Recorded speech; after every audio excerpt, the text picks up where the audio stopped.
Welcome to this side event organized by Ferdi on scaling up for which countries the allocation issue, taking vulnerability into account.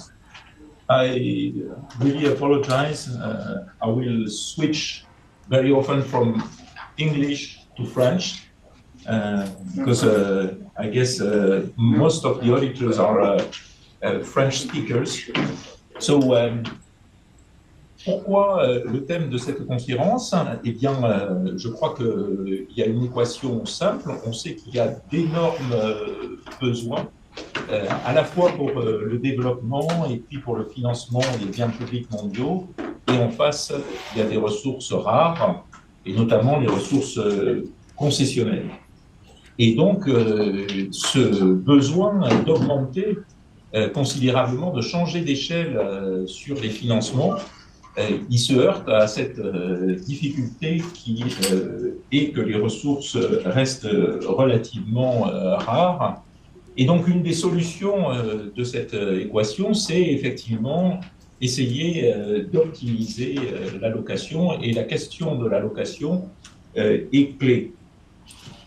Alors, pourquoi prendre en compte la vulnérabilité structurelle dans l'allocation? C'est d'abord une question d'équité, parce que c'est effectivement un handicap structurel, et donc c'est normal qu'il y ait des financements pour adresser, pour solutionner, si je puis dire, ces handicaps structurels. Mais c'est pas seulement, it's not only an issue of fairness, it's an issue of effectiveness. There is an abundant literature, including in Ferdi, showing that it could be very effective aid return could be very high if it helps increasing resilience and reduce vulnerability. And in fact, it's something which is recognized by the international community. And if you look at the most recent international financial commitments, for example, in the G20, in the COP, etc., they are targeted on the most vulnerable countries. To do that, you need measurement. And there is this work on the multi-dimensional vulnerability index made by the UN. But this work will be very useful if it is used for allocating aid, and especially for allocating aid through the multilateral development banks. So, I won't be long. I'll give the floor to Patrick Guillaumont, qui est président de la Ferdi et qui a travaillé pendant ces 30 dernières années de manière intensive sur ce sujet, avec Laurent Wagner et Soso Penduno, en collaboration avec les équipes de l'ONU qui sont dans ce bâtiment. Et donc, Patrick, tu vas dresser le décor sur cette question. Je te laisse la parole. Merci Bruno, bonjour à tous et merci thank you for attending this meeting. It's a great pleasure and honor to have you. I take the floor in French because the majority of the attendance is francophone, but I can use some slides in English so that those people who are not fluent in French can follow what I am saying in French. Le titre de cette session, c'est Scaling up for which countries? The allocation issue. Prendre en compte la vulnérabilité. Quel est l'enjeu? Pour la préparation de cette conférence FFD4, et dans les semaines, les mois, et je dirais même des années qui ont précédé, nous avons vu la communauté internationale se mobiliser et continuer de se mobiliser pour précisément mobiliser des ressources financières additionnelles pour le financement du développement et des biens publics mondiaux. Vraiment, l'insistance, si vous regardez le programme des conférences qui ont précédé et même de ce preparatory committee, vous voyez que c'est mobilisation, mobilisation, et que la question de l'allocation des ressources entre pays est très fortement négligée. Et ceci ne peut plus être évité longtemps parce que cette question, quand on va rentrer dans la mise en œuvre des programmes, va devenir essentielle. Et comme l'a dit Bruno Cabriac il y a un instant, c'est particulièrement important parce que cette question de l'allocation se pose pour les ressources concessionnelles, même s'ils sont accrus. Et peut-être, je dirais, j'expliquerai tout à l'heure pourquoi, même scaled up, the allocation issue should be crucial. Et pour cela, nous avons besoin de règles d'allocation, de normes, qui ne sont peut-être pas universelles, mais qui doivent être adaptées aux objectifs poursuivis.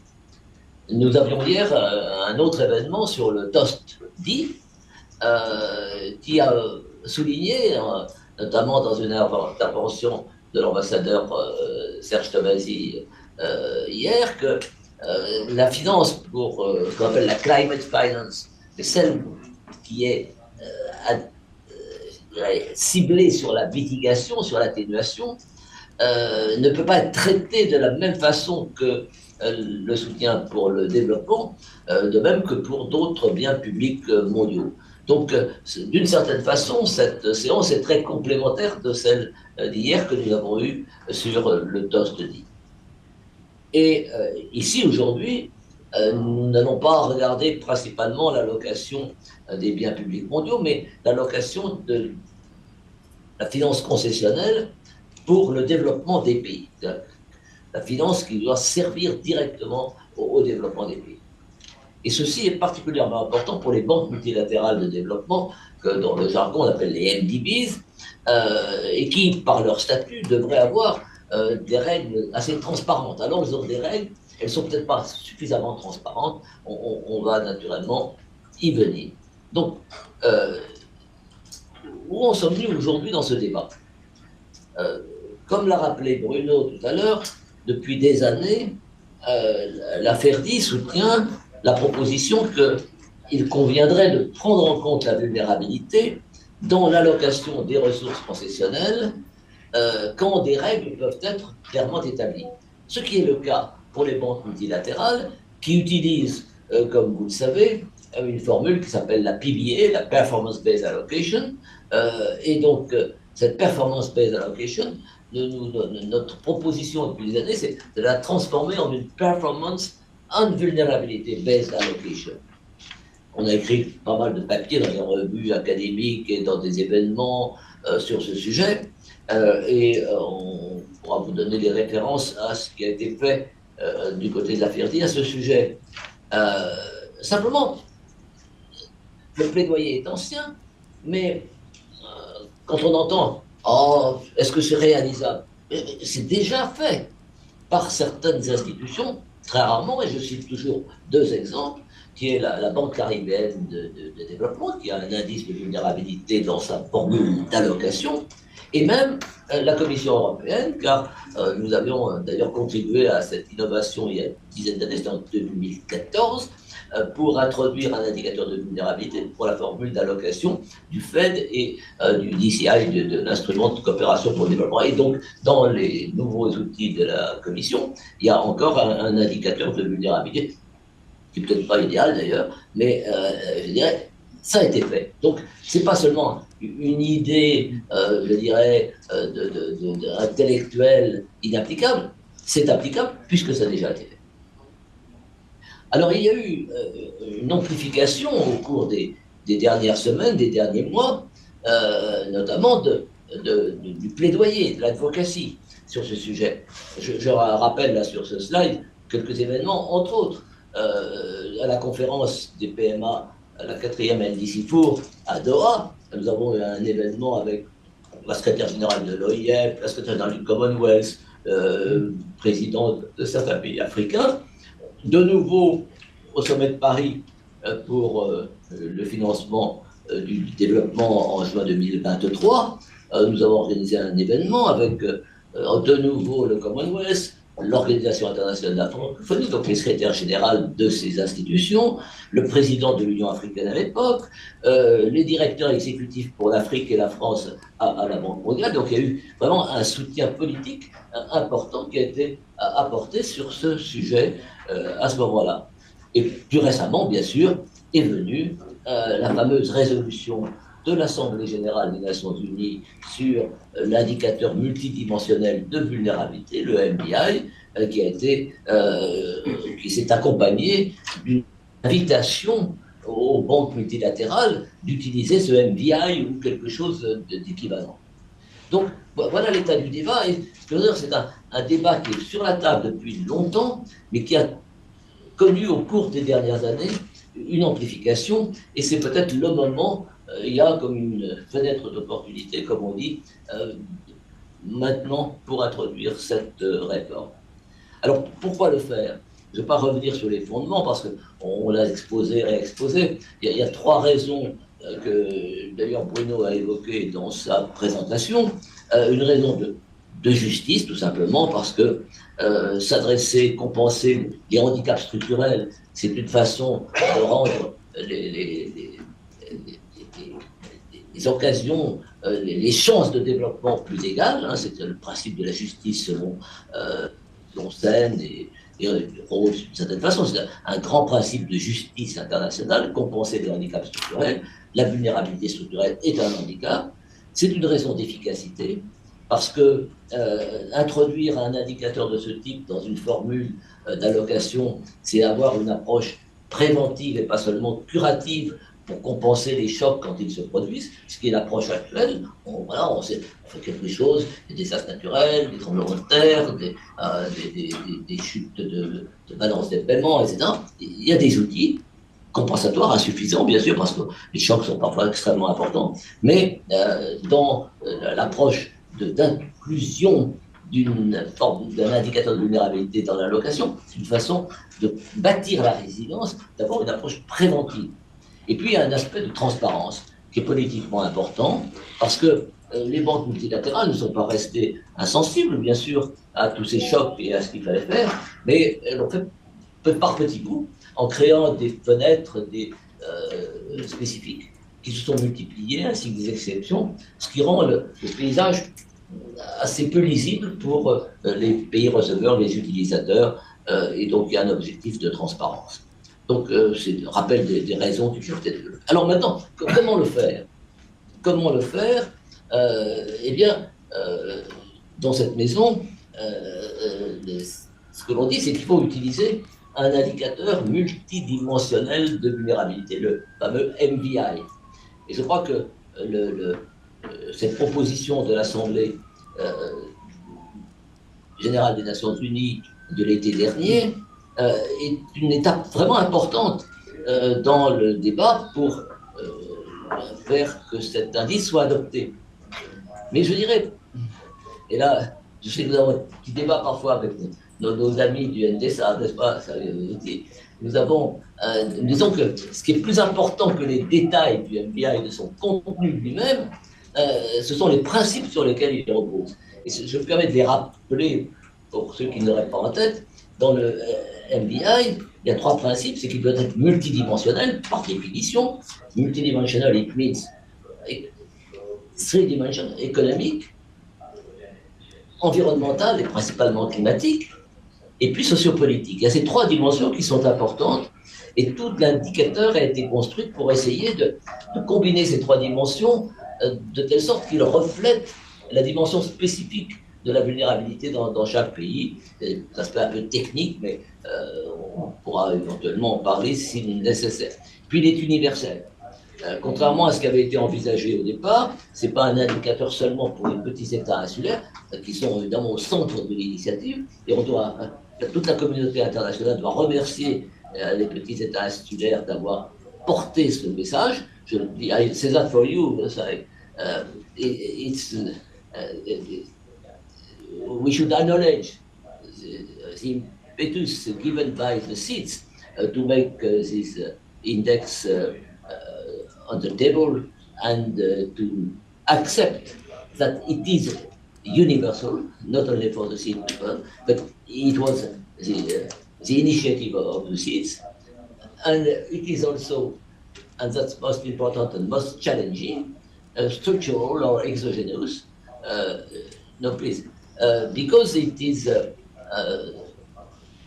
crucial feature of the index to make it possible for the use, policy use. And you see, the countries cannot benefit from increased resources because they have a wrong policy facing to vulnerabilities, but they do need additional resources because they face a structural vulnerability independent of the present policy. And that's a feature of the MBI. This is a third feature, multidimensional, universal, but also structural or exogenous. And the challenge in this perspective is to fairly disentangle the structural resilience and the possibility, the policy of resilience of the vulnerability. And I think it has been done rather fairly in the index, not perfectly, but rather fairly. So now this MBI, as it is recognized in the resolution of the General Assembly, it's a living tool. It should evolve, and process are scheduled to make the improvement during the future year. But the international community and les académiques en particulier are involved in improving this tool to make it more acceptable. Next. Next slide. Alors, quels sont les obstacles qu'il faut arriver à surmonter pour rendre cette réforme possible? Bien, la première, c'est ce que je viens de dire, c'est qu'il faut rendre l'indice acceptable par les banques multilatérales de développement et de le faire, as we discussed, in the spirit of the MBI, dans l'esprit du MBI. Il faut parallèlement, dans la formule d'allocation, prendre en compte la politique de résilience dans cette composante essentielle de la pilier, de la performance-based allocation. Il y a une évaluation de la performance, mais il faut que cette performance prenne en compte la politique de résilience des pays pour qu'il n'y ait pas d'incitation perverse ou de hasard moral. Bien sûr, on va prendre dans l'indice la vulnérabilité structurelle, la résilience structurelle ou le manque de résilience structurelle, mais d'un autre côté, il faut inciter les pays à avoir une politique de résilience. C'est pourquoi la réforme, l'introduction d'un indice de vulnérabilité structurelle dans la formule d'allocation doit normalement s'accompagner d'un enrichissement de la mesure de la performance qui est faite dans les banques à travers le CPIA ou des indices similaires dans les banques autres que la Banque mondiale. Et puis, il y a une question qui est souvent posée quand on parle de la mise en œuvre de cette réforme. On va dire, est-ce que vous ne pensez pas que finalement ça va être défavorable aux pays à faible revenu? Est-ce que cette introduction de la vulnérabilité ne va pas drainer les fonds vers les pays à revenus intermédiaires vulnérables qui ont eux aussi leurs besoins? Et donc la réponse est techniquement très facile à donner, c'est que dans la formule qui est utilisée par les banques multilatérales, si on combine correctement le revenu par tête et la vulnérabilité structurelle, on peut éviter ce détournement de l'objectif et faire que la vulnérabilité aura un impact d'autant plus important que le revenu est plus faible. Enfin, il y a une question qu'on entendait avant-hier encore dans un autre événement, c'est que, est-ce que vous ne croyez pas que parler trop de la vulnérabilité ne veut pas affecter le credit trading, la notation des pays par les agences de notation? La réponse est assez facile, c'est de dire, au contraire, si on introduit un indice de vulnérabilité, c'est pour prévenir les conséquences des chocs, et donc ça devrait être au contraire un facteur d'amélioration de la notation, puisque les pays seront moins risqués du fait que leur vulnérabilité aura été prise en compte dans l'allocation. Enfin, dernier point qui est important pour ce qu'on appelait la fenêtre d'opportunité, c'est que précisément, dans toute réforme de l'allocation, il y a des perdants et des gagnants. Alors, il faut éviter la résistance des perdants.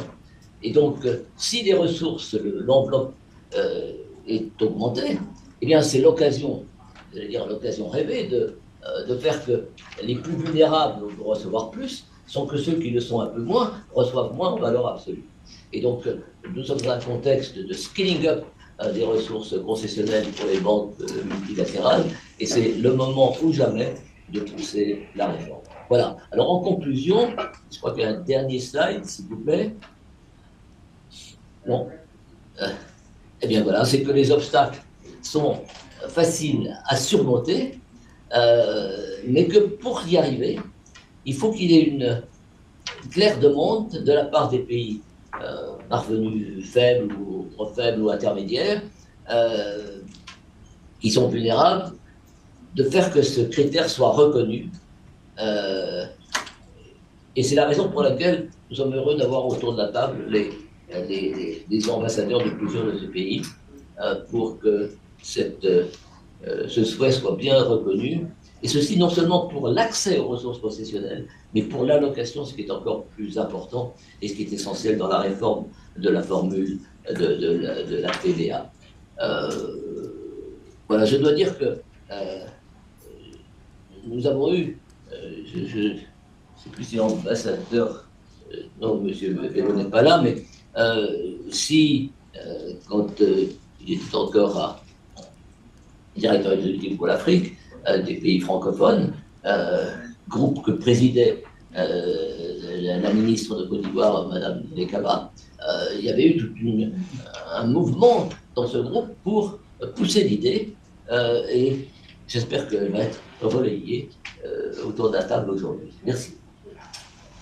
Thank you, Patrick. Now that you have set the stage, I guess this is time to introduce the main characters, which, as you mentioned, are the interested country, the stakeholders. So we begin by Nepal.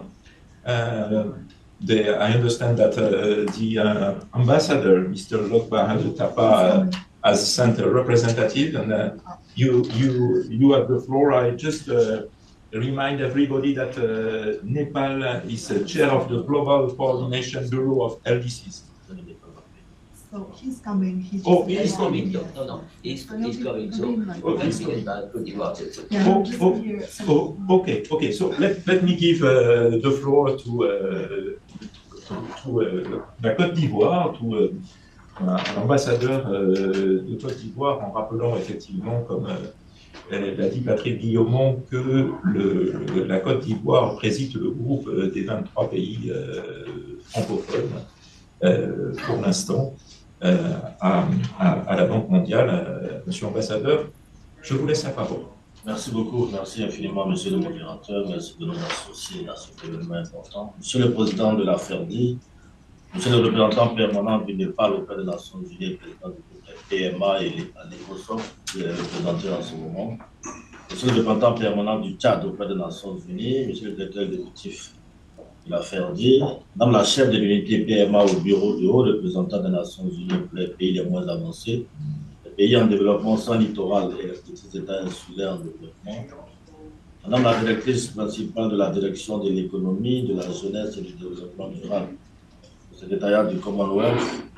Madame la chef du service économique et financier de la mission permanente de la France auprès des Nations Unies à New York. Mesdames et messieurs, je fais ces observations au nom de la ministre de l'économie, du plan et du développement de la République de Côte d'Ivoire, Mme Kabani Allé, invitée, mais qui n'a malheureusement pas pu faire le déplacement de New York pour des contraintes de calendrier, et je la cite.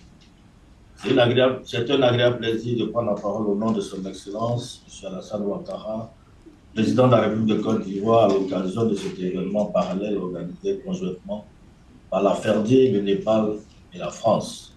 Je voudrais traduire la gratitude du gouvernement ivoirien à l'endroit du professeur Patrick Guillaumont, président de la Fondation pour les études et recherches sur le développement international, donc FERDI, ainsi qu'à toute l'équipe de ce side event mobilisée pour la réussite de cette conférence. Je voudrais saisir cette occasion pour réitérer mes remerciements à la FERDI pour la constante collaboration avec les instituts et centres de recherche de Côte d'Ivoire et pour sa contribution à la formation des acteurs du développement. Mesdames et messieurs, distingués participants, votre mobilisation remarquable en ce jour témoigne de l'intérêt commun que revêt la thématique de cette conférence internationale intitulée « La prise en compte de la vulnérabilité dans l'allocation des ressources concessionnelles ».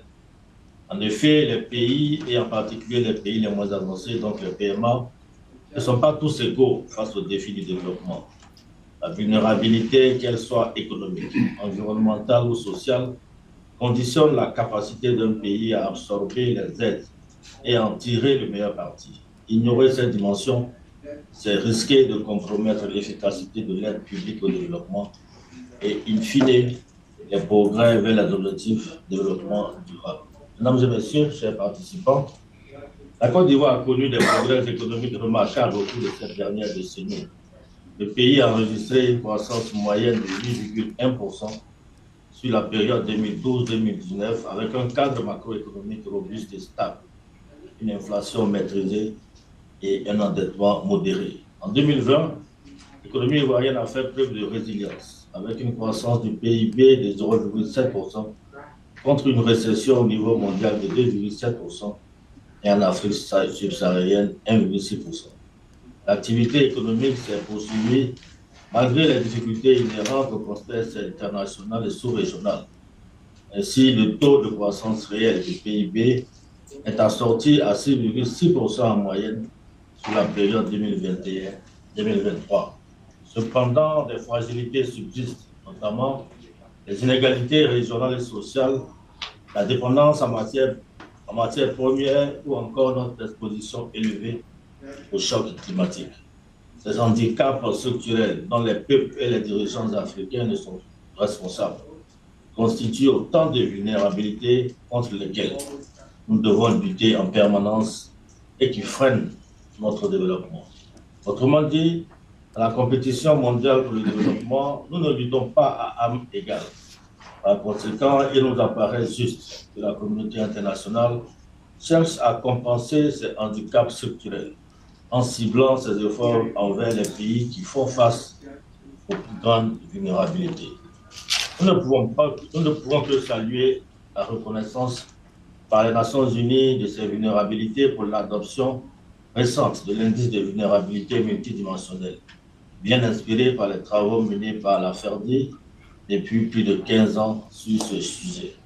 Il est temps maintenant que cette avancée conceptuelle majeure se traduise dans les politiques publiques internationales, en particulier dans les règles qui président à l'allocation des ressources concessionnelles des banques multilatérales de développement. Pour ce faire, celles-ci devront introduire un indice de vulnérabilité dans leur formule à côté du revenu par tête pour mieux prendre en compte ces réalités en vue de favoriser un développement inclusif et résilient. Dans ce cadre, il nous faut donc repenser les mécanismes d'allocation de l'aide en privilégiant une approche intégrée de toutes les vulnérabilités de manière cohérente. Cela contribuerait à éviter la multiplication des guichets spécifiques et les problèmes de fragmentation, de coordination. Il reste bien entendu que les autres aspects améliorables des modalités de l'aide, notamment le besoin de renforcer les capacités des pays bénéficiaires à identifier leurs besoins spécifiques, à élaborer des stratégies de développement adaptées et à suivre l'impact des interventions sont indispensables. Mesdames et messieurs, chers participants, je suis convaincu que ce side event constituera une étape essentielle et décisive dans la recherche de solutions innovantes, d'une meilleure allocation des ressources concessionnelles, tenant pleinement compte de la vulnérabilité des pays. Les échanges de ce jour nous permettront sans aucun doute d'enrichir notre compréhension des défis de construire un partenariat plus efficace pour un développement durable et inclusif. J'espère donc que ce dialogue futur mènera à des recommandations concrètes et actions fortes pour un avenir meilleur pour tous. Je vous remercie, félicitations. Merci, monsieur le modérateur. Merci. Merci beaucoup, monsieur l'ambassadeur. Et donc, maintenant, comme prévu, Excellency Mr. Tapa, sorry, has just arrived. So let me give you the floor. But before, I want to thank you to support this event and to co-organize this event. Thanks a lot, and I give you immediately the floor. And thank you. Thank you. And first of all, it's extremely sorry for being a bit late because I was chairing that at the post still, I could make the times. And so happy to see you all, Excellencies, distinguished delegates, ladies and gentlemen. And we are honored to co-organize this very important event on addressing the urgent need for taking the vulnerability into account on the issue of allocation of financing. I'd like to thank you all for your active participations and engagements in this important event. The countries, as you know that, Nepal also share the LDC, and then you know the countries in special situations, in particular LDC, LLDC, and SEEDS are defined mainly by the vulnerabilities. They have been facing a range of economic, environmental, structural vulnerabilities that hinder our sustainable development and resilience. These vulnerabilities are multifaceted and deeply interconnected.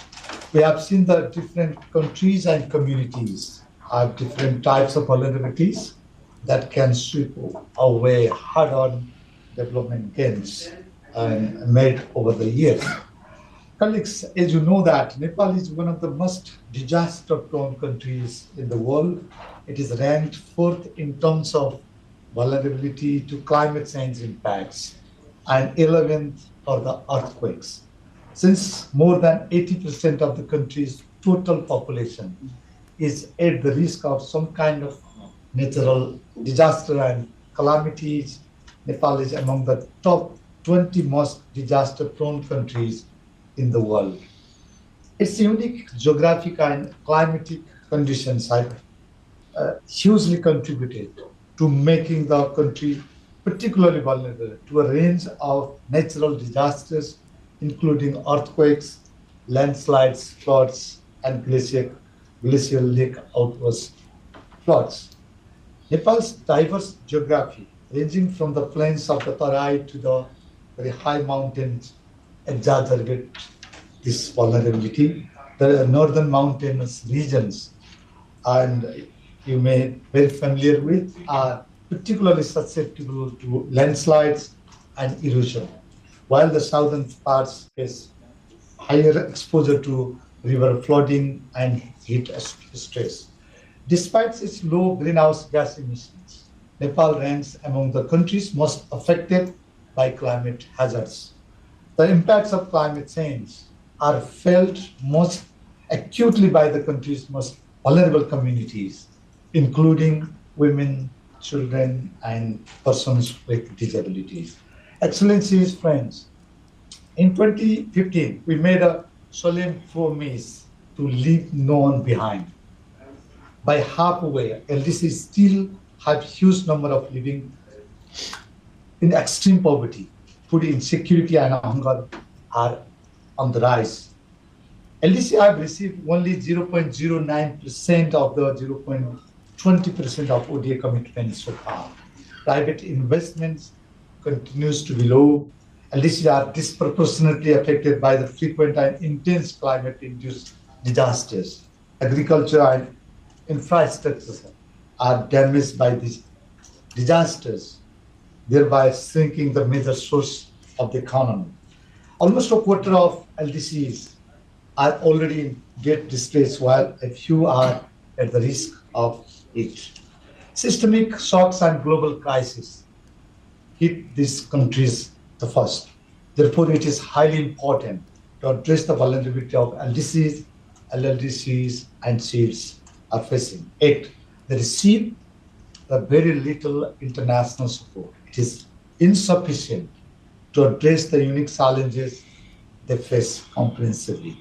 Without significant investment in resilience, vulnerabilities of any form create ripples that plunge millions into poverty, widening the huge gaps in achieving sustainable development goals.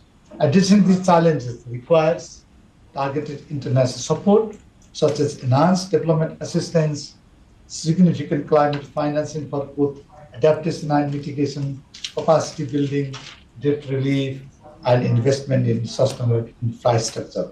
Allocation of development assistance and concessional finance should therefore be fair and predictable and should recognize the development need of the country. We strongly urge that significant international financial flows to LDC, LLDCs, and SEEDs should be significantly enhanced with priority given to climate resilience and infrastructure.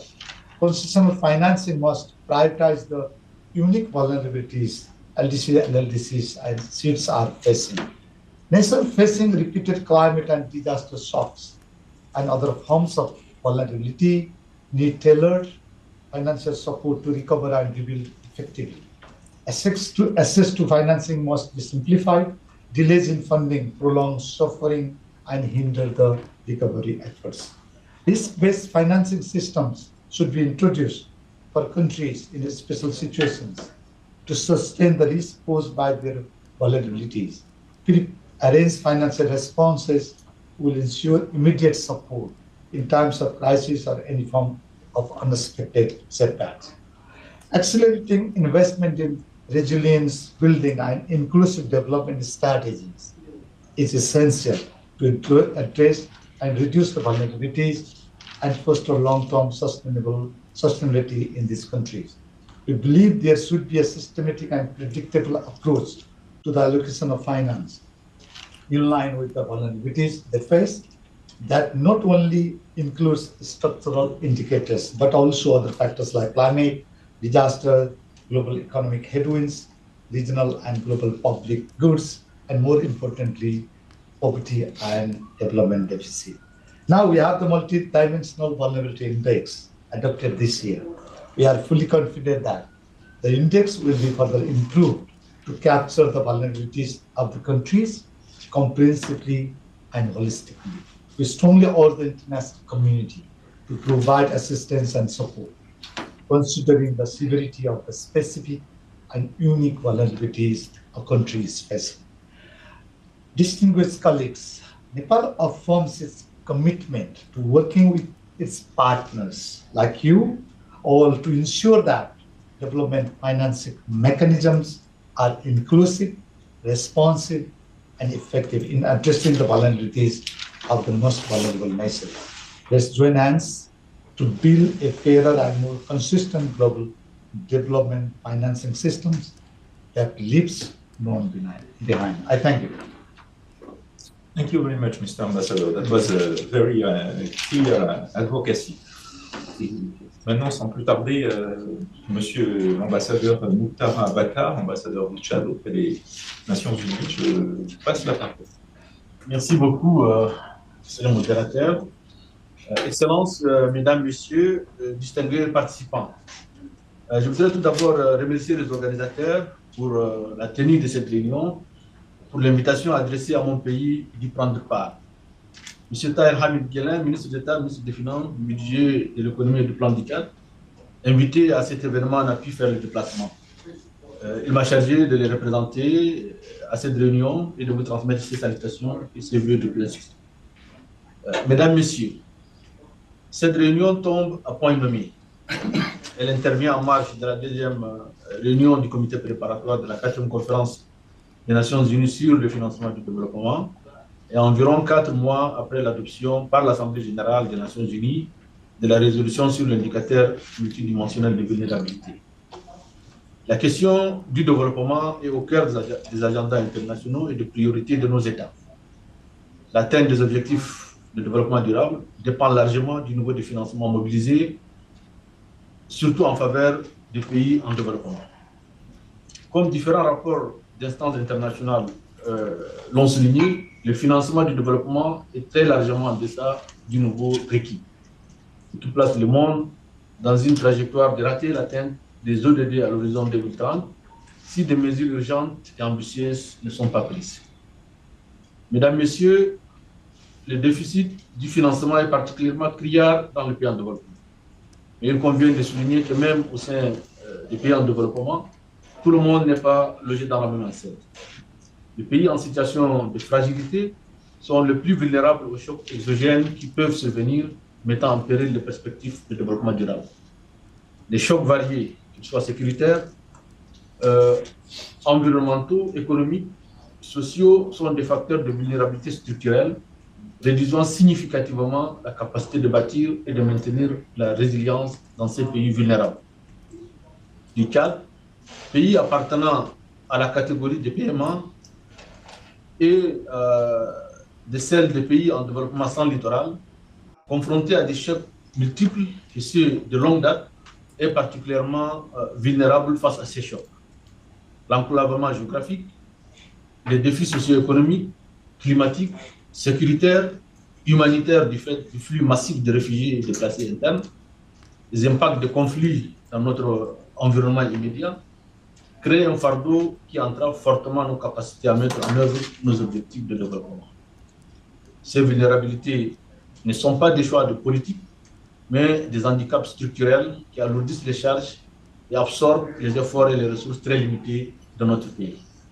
Sans une prise en compte explicite de ces vulnérabilités, des pays comme le Tchad risquent d'être laissés pour compte dans les mécanismes actuels.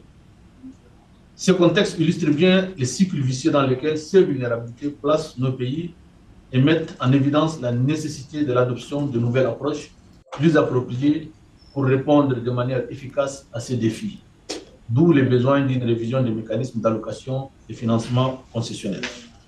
Pourquoi le Tchad soutient l'initiative de la FERDI ainsi que l'approche poursuivie par les Nations Unies avec l'adoption de la résolution sur l'indicateur multidimensionnel de vulnérabilité, qui est une étape majeure dans la reconnaissance des défis structurels des pays en développement.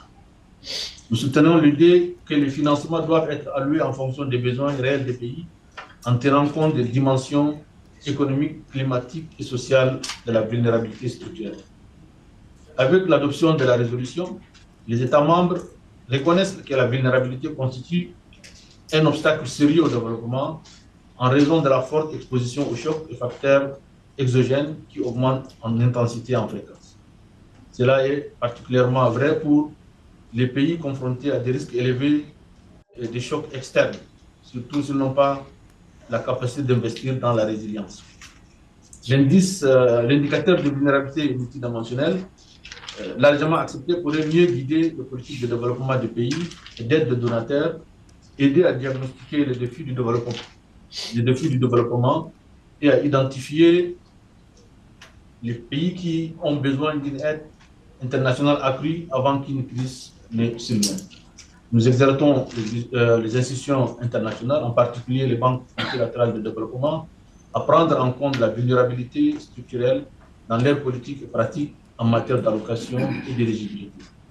Pour conclure, le Tchad réaffirme sa disponibilité à travailler avec ses partenaires régionaux et internationaux pour amplifier le plaidoyer en faveur de cette réforme, car l'intégration de la vulnérabilité structurelle dans les allocations de fonds concessionnels est une question de justice, d'efficacité et de durabilité. Le Tchad exhorte donc tous les partenaires à agir collectivement pour rendre le financement du développement plus équitable et cohérent à travers cette initiative, à même de transformer les perspectives des pays les plus vulnérables en leur donnant les moyens d'être plus résilients et de pouvoir construire un avenir prometteur pour leur population. Je vous remercie. Merci, M. Bou. Monsieur l'ambassadeur, en raison des contraintes de temps, je passe tout de suite la parole au docteur Vainala Rae-Nirina, désolé, Vainala, qui est un ancien ministre de l'Environnement de Madagascar et aussi senior fellow à la FERDI et qui donne le point de vue de Madagascar. Merci beaucoup, cher Bruno, Monsieur le Président de la FERDI, cher Patrick, Excellences, Messieurs les ambassadeurs, Mesdames et Messieurs. Je me joins tout à fait aux propos de nos ambassadeurs sur ce sujet de la vulnérabilité et de la place des pays moins avancés. Madagascar étant particulièrement concerné sur ces sujets de vulnérabilité, étant à la fois un pays insulaire, un pays qui vit une grande vulnérabilité à la fois climatique, sociale, politique, avec aussi ce paradoxe malgache et énigmatique d'un cycle politique tous les 10 ans qui entraîne une certaine instabilité, une crainte, et qui vit pleinement cette difficulté à accéder aux fonds concessionnels et qui sont pourtant fondamentaux pour construire cette résilience et en même temps allier le triple défi à la fois d'un pays qui est hautement vulnérable au changement climatique, 5e pays le plus vulnérable au monde, la question de la pauvreté qu'il faut toujours garder en tête et qui a besoin de ces finances concessionnelles. Madagascar qui vient d'être classé parmi les pays les plus pauvres au monde avec 80% de la population qui vit en dessous du seuil de pauvreté, chiffre de 2023, qui encore une fois renforce ce paradoxe et énigme avec autant de ressources. Et en même temps, ce pays qui a une biodiversité unique au monde, 5% de la biodiversité mondiale est à Madagascar, donc cette notion de bien public mondial est pleinement vécue aussi et portée dans le cadre de la politique publique à Madagascar, une biodiversité qui doit assurer à la fois des rôles de services, fournir les services écosystémiques, mais aussi sur les questions de régulation du climat, les questions de puits de carbone ou carbon sink, et bien évidemment 2% des mangroves mondiales. La situation de Madagascar, comme je l'ai dit, est pleinement concernée par cette question de la vulnérabilité. Madagascar soutient entièrement ce plaidoyer porté par la FERDI et qui a fait un pas en avant avec le MVI, cette vulnérabilité multidimensionnelle. Et nous, je me permets de partager peut-être l'expérience de Madagascar sur cette difficulté, d'une part, un pays qui est toujours classé dans les pays éligibles en matière de fonds concessionnels, mais une fois qu'on passe à l'opérationnalisation, on voit bien qu'il y a cette rupture entre d'un côté l'éligibilité et de l'autre côté l'allocation en elle-même. Un pays qui a du mal même à débloquer des aides budgétaires de 150 millions de dollars dans un contexte de crise liée à des chocs différents. Un pays qui subit aussi très fortement les impacts de ces chocs exogènes et en même temps de ces vulnérabilités structurelles. Et peut-être un dernier constat aussi, c'est vraiment cette... je soutiens complètement cette idée qu'il y a les 3 critères donc de justice, de performance et d'efficacité, mais je rajouterais même un peu plus aussi la question de la réciprocité pour ces pays qui maintiennent ces biens publics mondiaux, qui font des efforts, on voit bien les efforts des PMA, des pays du groupe G77 ou des États insulaires à revoir les NDCs, à revoir leur politique d'atténuation à la mitigation, alors que le principal impératif pour nous, c'est l'adaptation. Donc, il y a vraiment un souhait d'une réciprocité aussi sur cette allocation, en considérant cette vulnérabilité non pas comme un point faible, mais plutôt comme un critère pour renforcer ce besoin de financement pour construire la résilience de ces pays, la résilience de l'agriculture, des infrastructures. Pour le cas de Madagascar, on fait face depuis une dizaine d'années à de fortes saisons de cyclones, donc avec des inondations qui sont de plus en plus fréquentes et violentes, et en même temps dans le sud du pays, de la sécheresse qui tue. On est sur vraiment des phénomènes climatiques qui tuent maintenant les populations. Donc, pour conclure, je soutiens complètement cette démarche de Ferdi et sur cette advocacy autour de l'importance d'intégrer cette question de la vulnérabilité et pour qu'il n'y ait plus cette frontière entre d'une part l'éligibilité mais qui ne se matérialise pas quand il s'agit de ces allocations de ressources. Je vous remercie beaucoup. Merci beaucoup, Bainala. Je crois que jusqu'à maintenant, nous avons entendu des voix extrêmement concordantes venant des pays concernés par cette, principalement concernés en première ligne par cette question. Et maintenant, I want to give the floor to Ruth Katamori. Ruth, you are online.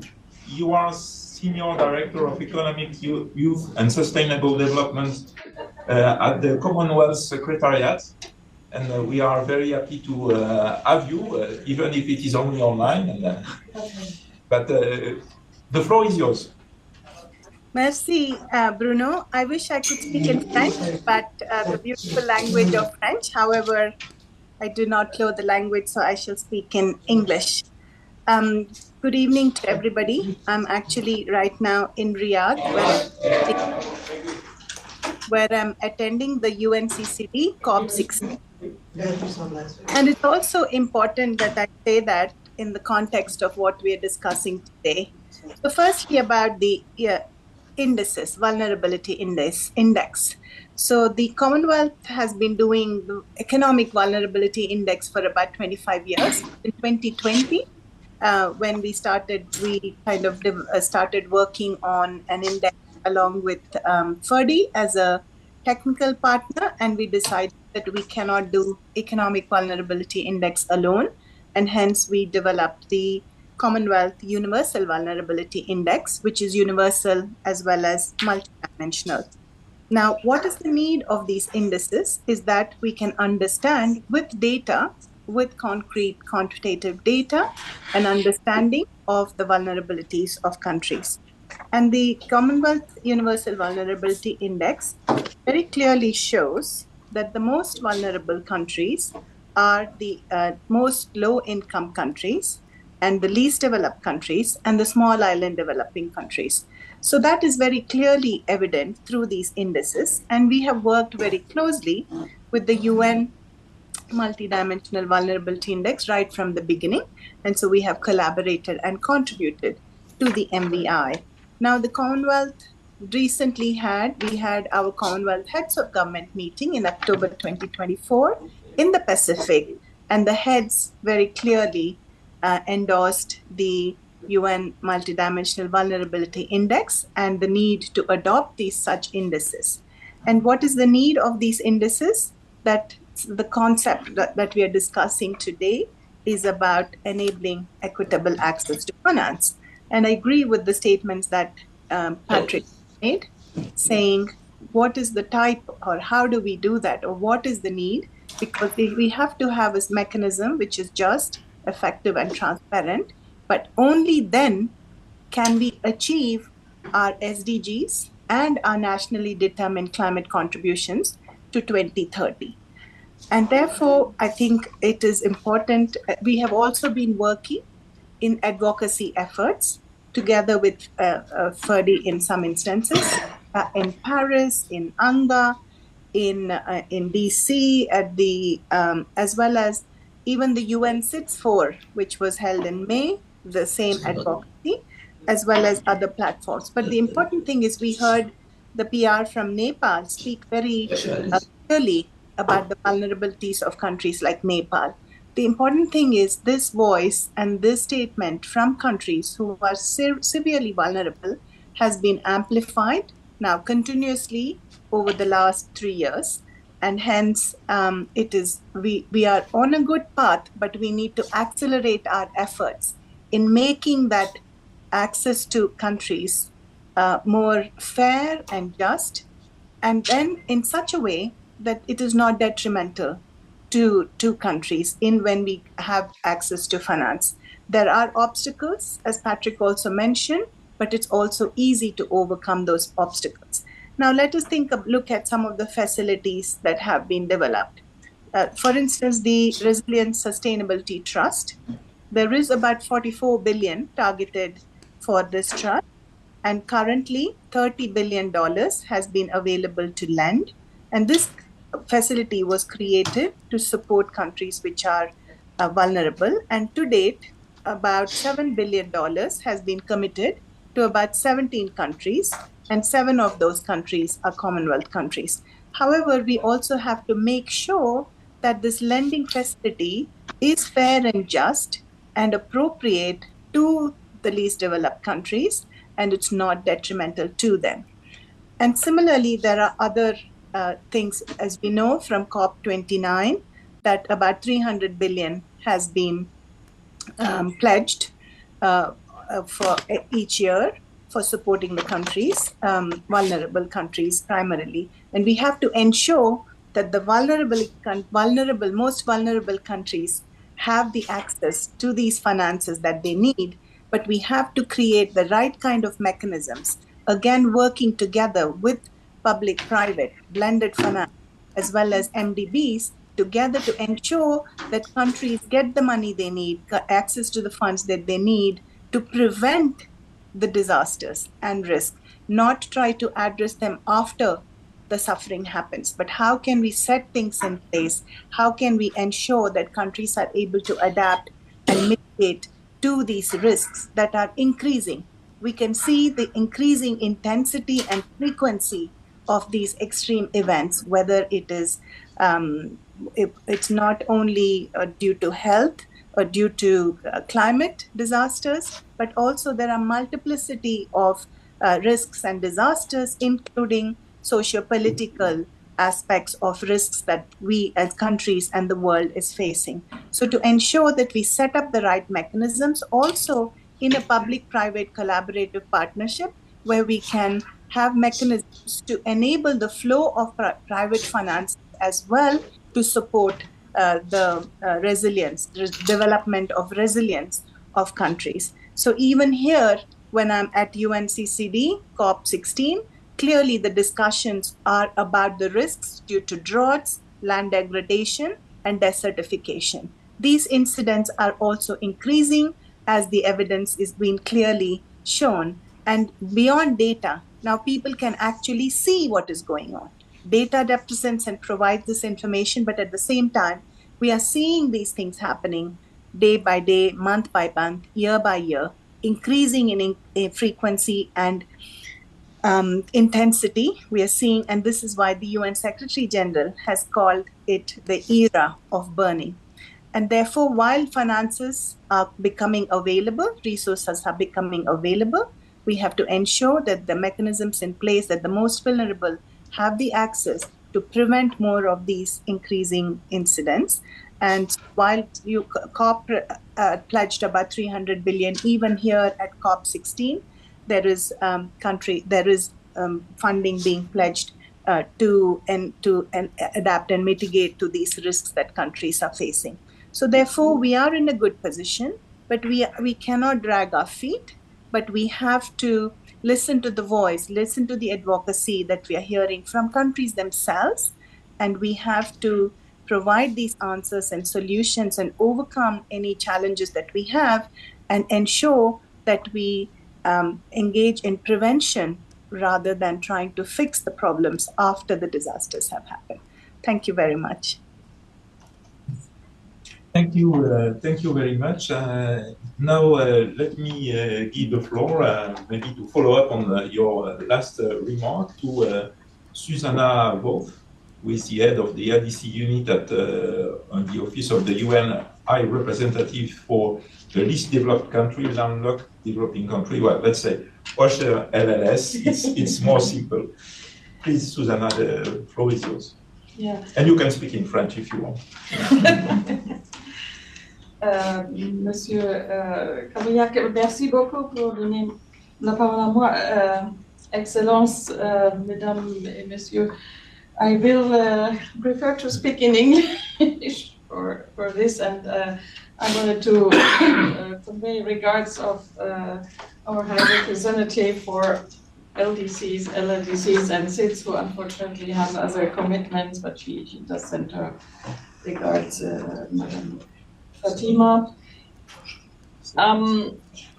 Yeah, I mean, I don't want to repeat too much of what has been said already. I mean, we do all understand that order allocation to these vulnerable countries has been insufficient, as especially the PR of Nepal highlighted, and unfortunately for the least developed countries, the commitments that were made long time ago have rather, I mean, the fulfillment of the commitments has rather declined than increased, but it's also difficult for other groups.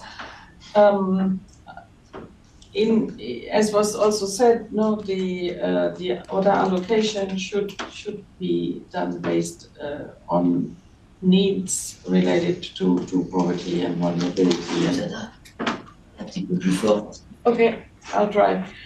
To be based, I mean, the allocation definitely should be based on needs related to both poverty, vulnerability, and other factors. And I mean, the MBI that was put forward by the UN, the high-level panel, shows clearly that SIDS, LDCs, and LLDCs are the most vulnerable groups, with 70% of SIDS, 63% of LDCs, and 50% of LLDCs scoring above the median in the index. So the UN system is now exploring how we can leverage the MBI in programmatic support for developing countries. And there is also, there are plans for enhanced collaboration with the IFI and the MDBs. And as you all know, the recent GA resolution invites them to consider using the MBI as a complement to their existing practices and policies, and of course in line with their mandate. So that is definitely a big step forward and should make following steps easier. But of course, there is a whole process on how this will unfold. I think what also needs to be stressed a lot is that there are also these very huge financing gaps for reaching the SDGs in all of these vulnerable countries. I think the presentations by the leaders of Cote d'Ivoire, Chad and Nepal, and Madagascar colleague have been quite clear on that.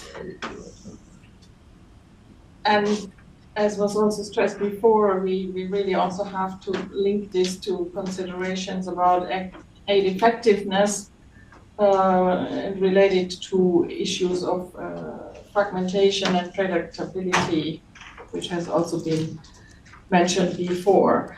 I mean, the OECD has done some work on transition finance that also clearly shows that graduation, both from ODA and from LDC status, are times where the risk is greatest that there is a drop in access to transitional finance, and especially for some critical sectors like health and education, and the use of such an index can of course reduce these risks to some extent, but in general the whole issue of allocation by sector also needs to be looked at, especially allocation to such things as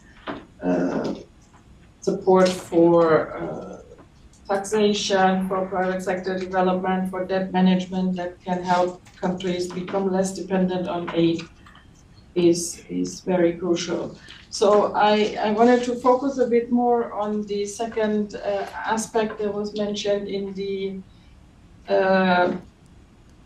description of the session today on the tools to drive private development finance to vulnerable countries.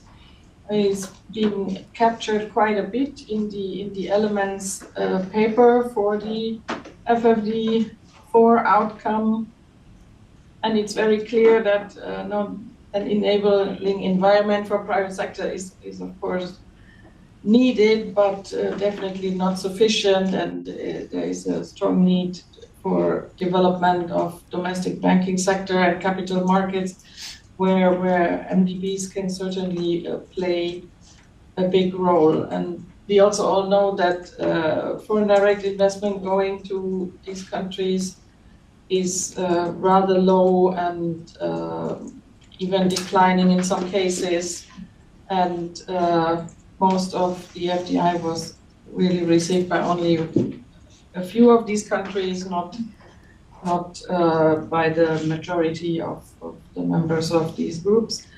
And so we did some study that found that there is a lot of investment-related assistance and capacity building support available from over 50 UN agencies, other international organizations, multilateral development banks, and development partner agencies, but that most of this assistance is supply-driven rather than demand-driven, and is often not provided in the same medium to long-term timescale that is needed to support the investment life cycle.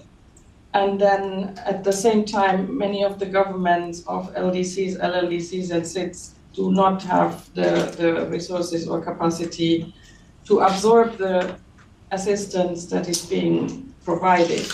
So we are looking at concrete measures to support attracting FDI, like the International Investment Support Center for LDCs, and other such initiatives that are needed for vulnerable countries. The elements paper also includes calls for support for the preparation of bankable projects, and specifically a platform to bring together resources and partners to prepare and support high-impact infrastructure projects with a focus on hard-to-reach sectors and developing countries, particularly countries in special situations. So that's also something that could be a very interesting approach, and where the MDBs can play an important role in providing expertise and finance for these initiatives. And of course, this all can then lead to enhanced resilience to these external shocks to some extent, if initiatives focus on resilience infrastructure and other such areas, as has been mentioned before. And of course, our office, together with DESA, is working very closely to further promote the use of the MBI, and to take this process forward. So we are definitely here to support these initiatives and to see that it can come to an improved allocation of ODA. Thank you. Thank you very much. Thank you. Thank you very much, Susanna, and thank you very much for the idea of allocating technical assistance, taking into account vulnerability. Last but not least, je souhaitais donner la parole à Sabrina Aubert, sous-directrice au ministère de l'Europe et des Affaires étrangères. Merci. Merci beaucoup. Pour conclure ce panel, avant qu'on passe aux questions, mais en laissant un peu de temps aux questions. Oui, exactement. Donc, juste très clairement, merci beaucoup à la FERDI d'avoir organisé cette table ronde. Merci aussi pour les travaux qu'elle a menés, qui ont conduit au MVI, justement, et qui sont une source d'inspiration, puisque la France, au plan national, travaille également à la définition d'un indice de vulnérabilité. C'est le cas depuis juillet 2023. Donc c'est un travail assez compliqué, lent, assez complexe en termes de données, mais qui nous a permis d'approcher notre politique d'aide publique au développement de façon différente, c'est-à-dire qu'on ne parle plus d'une liste de pays précises et dits prioritaires, et le travail sur cet indice nous permet d'être plus adaptable et d'aller beaucoup plus vers une approche compréhensive des différentes vulnérabilités afin d'y répondre rapidement, de façon plus agile, efficace. Et au regard des discussions qu'on a eues, c'est vrai que probablement le prochain chantier, une fois que les différents cadres sont donnés, c'est probablement d'appuyer les États qui en auront le plus besoin pour ensuite avoir accès à la finance qui sera nécessaire en tenant compte justement de cet aspect très holistique de la vulnérabilité, sans les déclasser. Vous parliez tout à l'heure de l'impact peut-être des agences de notation qui n'étaient pas vraiment un véritable obstacle, mais c'est vrai que c'est un sujet qui revient souvent de la part des États qui pourraient être concernés par ce critère de vulnérabilité. Donc après, c'est vraiment tout le travail à mener pour montrer que ce n'est pas plus risqué, c'est au contraire beaucoup plus réaliste et donc beaucoup plus mesurable en termes d'allocation, plutôt que de le cacher, enfin, c'est pas cacher, mais de travailler que sur un aspect qui n'est pas compréhensible du reste. Au contraire, c'est beaucoup plus fin et donc moins risqué. Et ça, c'est peut-être le chantier après. Pour en avoir... Voilà, je vous remercie. Merci beaucoup, simplement pour avoir souligné que les pays qui en ont le plus besoin, ce sont à la fois les pays les plus pauvres, mais aussi les pays les plus vulnérables. C'est tout la rationalité de cet exercice. Donc maintenant, je crois que la session de questions-réponses est ouverte pour la salle. Q&A. Il y a une question sur le Zoom qui nous a été mentionnée pour Madagascar. Et des gens, deux personnes qui posent la question de savoir, mais alors, face à toute cette vulnérabilité, que faire pour réduire la vulnérabilité à Madagascar? La question est posée telle qu'elle. Oui, très bonne question. Je crois que la réponse est en grande partie dans ces sujets de discussion, c'est-à-dire qu'il faut appuyer toute la partie ODD, les financements climatiques qui sont un peu compliqués, comme ça a été dit, pour des pays comme Madagascar, sur le Green Climate Fund, je crois qu'il y a moins de 3% du flux qui arrive vraiment dans les pays les moins avancés, les plus exposés au changement climatique. Et donc, on voit bien aussi ce besoin réel de financement, d'avancer sur ces sujets. Et en même temps, encore une fois, un plaidoyer sur l'importance de continuer d'avoir ces fonds concessionnels qui vont permettre de réindustrialiser, par exemple, Madagascar, qui a besoin de... On est dans une situation de désindustrialisation depuis plusieurs années. Je soutiens complètement ce qui a été dit. Les IDE, les investissements directs étrangers, n'arrivent pas comme on aurait aimé souhaiter. Les partenariats publics-privés sont là, mais impactent assez faiblement par rapport aux besoins. Et puis ce flux venant du secteur privé reste quand même très minoritaire. Donc, cette question des fonds concessionnels, du financement concessionnel est extrêmement importante. Et encore une fois, continuer la partie lutte contre la pauvreté. Parce que ce point-là, cette dimension pauvreté, la trappe à pauvreté, elle est encore là et elle est très forte à Madagascar avec 80,5% de la population qui vit en dessous du seuil de pauvreté. Et Madagascar est un cas très particulier comparé à la Côte d'Ivoire qui a réussi à décaisser 1 milliard, je crois, avec le FMI. On est tous sous programme FEC. La Côte d'Ivoire arrive à décaisser énormément. Madagascar, on a du mal à décaisser 150 millions de dollars d'aide budgétaire pour cette année. C'est reporté à 2025 parce que, voilà, on n'a pas réussi à avancer sur ces projets, les nouvelles villes, les créations de territoires nouveaux d'emplois, etc. Donc, c'est vraiment jongler, encore une fois, sur avancer les questions de développement durable, la transition énergétique et en même temps, aller sur du développement économique, financer ces besoins qui accroîtraient justement la résilience du pays, soutenir l'agriculture, Il n'est pas normal que le pays n'arrive pas à nourrir sa population alors que c'est un des grands territoires de cette région qui, il y a encore 50 ans, exportait vers la sous-région, vers l'océan Indien, vers nos pays voisins et frères à côté. Donc voilà, peut-être pour résumer, et bien évidemment, je ne sais plus qui est intervenu sur les questions d'éducation et de santé.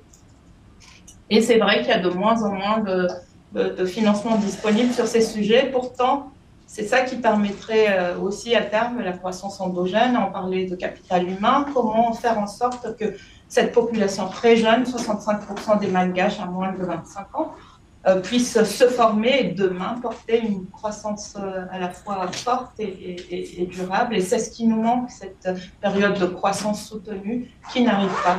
À chaque fois, rupture, soit par des chocs exogènes, soit par des chocs internes, politiques, donc vulnérabilité politique en plus de ces différentes vulnérabilités qui avaient été déjà décrites et identifiées. Merci. Merci beaucoup. Serge Tomasi, je crois que...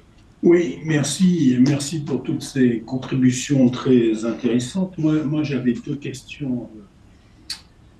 Une pour les représentants, il y en a plusieurs de pays les moins avancés, ou Susanna Wolf. Parce que j'ai quand même été très frappé par deux déclarations que j'ai entendues qui se font un écho en miroir. Il y a quelques mois, j'ai rencontré, je ne vais pas le citer, mais un haut responsable d'une organisation internationale qui joue un rôle majeur en matière d'aide publique au développement. Et on parlait de ces indicateurs de vulnérabilité. Et il était très hostile à l'utilisation d'indicateurs de vulnérabilité, au motif qu'il y avait un vrai risque que du coup l'aide publique au développement soit moins ciblée à terme sur les pays les plus pauvres. Et qu'il y avait un risque de distorsion de l'aide vers les pays à revenus intermédiaires au détriment des pays plus pauvres. Et hier, dans un outside event, on a entendu un discours très très clair d'une représentante d'un pays à revenus intermédiaires de la tranche supérieure qui a dit très clairement qu'elle soutenait totalement la mise en place d'un indicateur de vulnérabilité parce que ça permettrait d'éviter à son pays d'être gradué et donc de continuer à avoir accès à des flux concessionnels. Donc la question que je pose, c'est dans votre fort intérieur, est-ce que vous ne pensez pas qu'il y a un risque ou est-ce que les garanties présentées par Patrick sur l'équilibre à trouver entre un indicateur prenant en compte la pauvreté et l'autre la vulnérabilité vous paraissent suffisantes?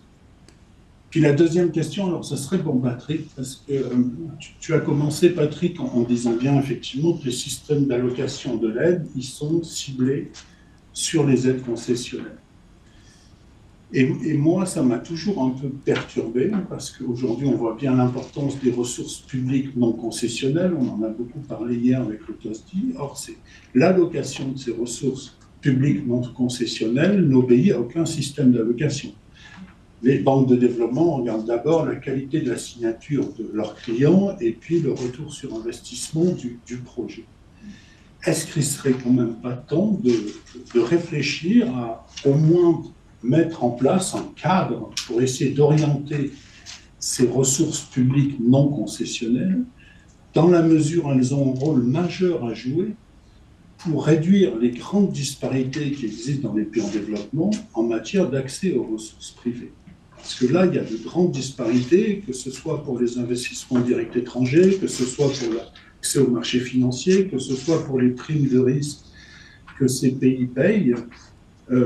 Et c'est ça le rôle d'une banque de développement pour moi, c'est de venir compenser cette difficulté d'accès aux ressources privées par des ressources publiques non concessionnelles. Est-ce qu'il ne serait pas temps d'encadrer un peu? Est-ce que l'indicateur de vulnérabilité, on ne pourrait pas réfléchir à une application, y compris aux ressources non concessionnelles?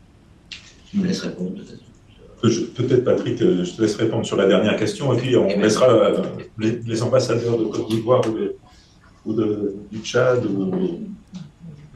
répondre sur la première.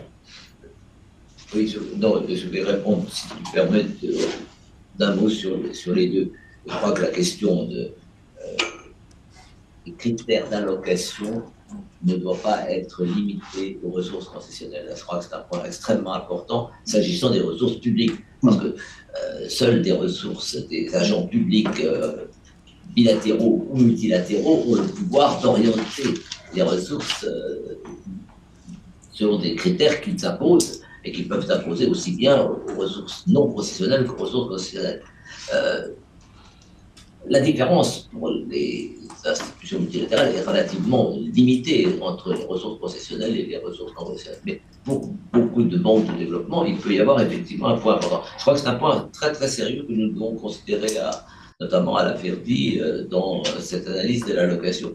S'agissant des ressources privées, il faut trouver des incitations, mais on n'a pas les agents publics n'ont pas le pouvoir d'orienter les flux privés dans telle orientation, mais ils peuvent agir sur des incitations qui influencent l'allocation.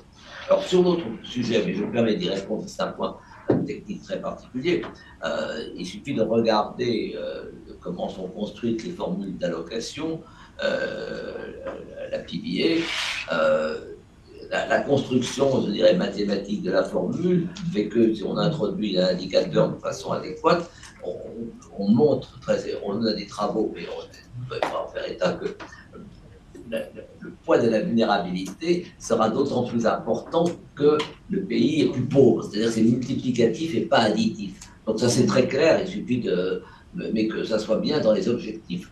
Et je crois que la critique que la vulnérabilité, la prise en compte de la vulnérabilité risque d'affecter les pays à revenus faibles, je crois qu'on a une réponse très claire là-dessus dans la construction de la liste. Mais c'est à la fois très technique et très politique. Monsieur l'ambassadeur, sur cette première question, est-ce que vous ressentez une crainte que cette démarche puisse se faire au détriment de certains pays les moins avancés? Je crois que ce débat sur la prise en compte de la vulnérabilité, c'est un débat qui est en cours et qui va certainement être beaucoup plus approfondi et affiné. Mais, par exemple, au niveau des Nations Unies, il y a les pays à situation spéciale, les pays les moins avancés, les pays en développement littoral, les petits États insulaires en développement, et les pays à revenu intermédiaire. Donc, chaque catégorie a ses spécificités, ses problèmes, et donc l'approfondissement de la question de la prise en compte de la vulnérabilité va prendre en compte les spécificités de chaque catégorie, et je crois que un accent particulier va être mis sur les pays les plus vulnérables sans exclure ou sans désavantager d'autres. Donc c'est un débat, comme l'a dit M. Guillaume, technique et politique, mais qui va se dérouler et va s'affiner sans exclure ou défavoriser une catégorie en particulier. Très bien, je crois qu'on a épuisé le créneau horaire de ce panel. Je voulais remercier tous les panélistes et aussi tous les participants en physique et puis en ligne. Et alors, cette session avec seulement 2 minutes de retard, ce qui, compte tenu du nombre d'orateurs, est un succès déjà.